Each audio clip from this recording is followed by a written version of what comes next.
Hey everyone, welcome back to another RestoreMySneakers.com video. In this episode, I'm going to address an issue that was brought to my attention over a year ago, and that involves the 2009 retro of the Air Jordan 12 in the Flu Game colorway.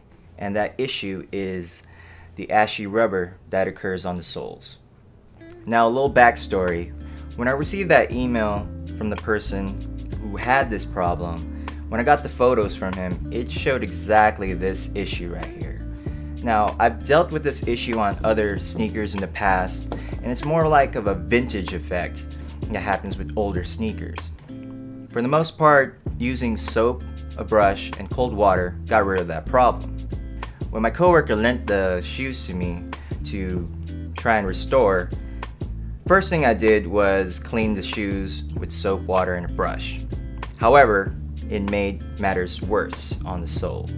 As you can see, the rubber is really sensitive to scratches, and obviously when you wear the shoes, it's going to leave these marks.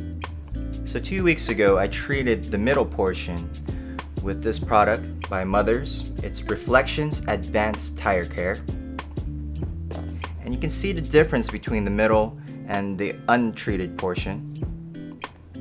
Fortunately, this portion right here has held up really well in the past 2 weeks. It hasn't faded or anything or reverted back to this ashy state.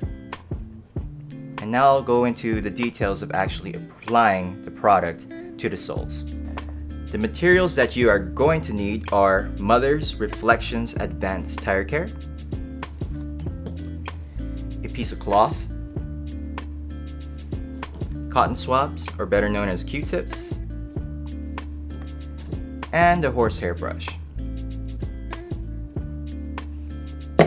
Now I'm going to go over the application process. So what I'm going to do is, I'm actually going to open the cap on the product, and I'm going to stick the cotton swab and put a generous amount on the Q-tip.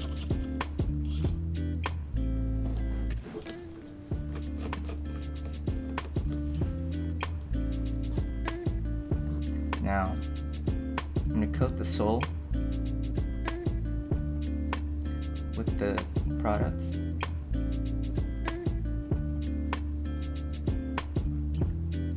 And the amount that you get on the Q-tip is a generous amount, so you should be able to do a whole side without having to dab the Q-tip back into the product.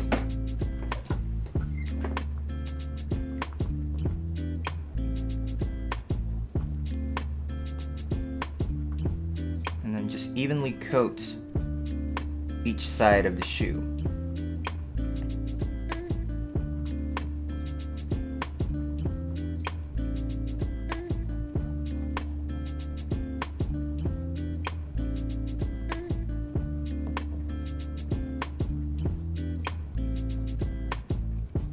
And if you want, you can actually go over this Phylon portion as well. It is starting to look a little dry.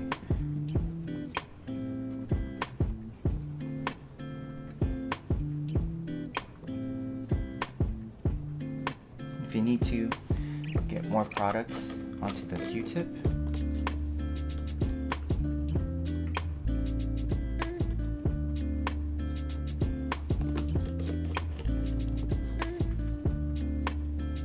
now according to the instructions, it says to allow the product to penetrate the surface for 4 to 6 minutes. So we're going to allow it to do that. Alrighty, it's been 5 minutes. Now I'm going to use a piece of cloth to wipe off the product that's on the soles. Now, during my first run, I used a paper towel, and the paper towel actually scratched the soles again. So make sure you use a piece of cloth.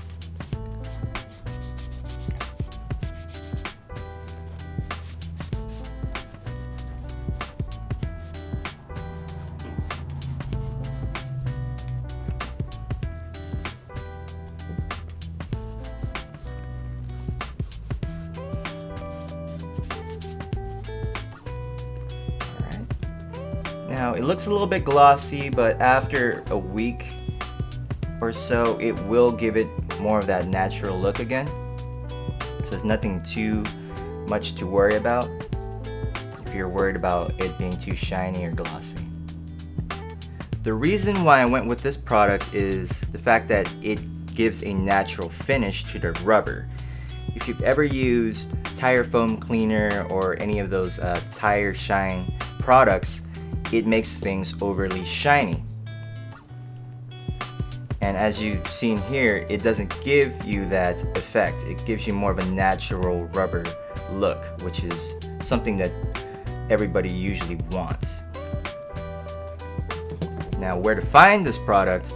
You may want to check your local automotive store such as AutoZone, or even department stores such as Walmart and even Target. One extra tip in regards to the suede material, I know a lot of people tend to use foam cleaners and cleaners in general to clean this material, when in fact all you really need is a horsehair brush. So just use it and just brush away the dust. Now if it's faded, that's a different issue, but for general cleaning, this works really great. Again, I want to thank my coworker for lending these shoes to me. We were finally able to address this problem with the Air Jordan 12s. Hope you guys enjoyed this video, and be sure to stay tuned for our next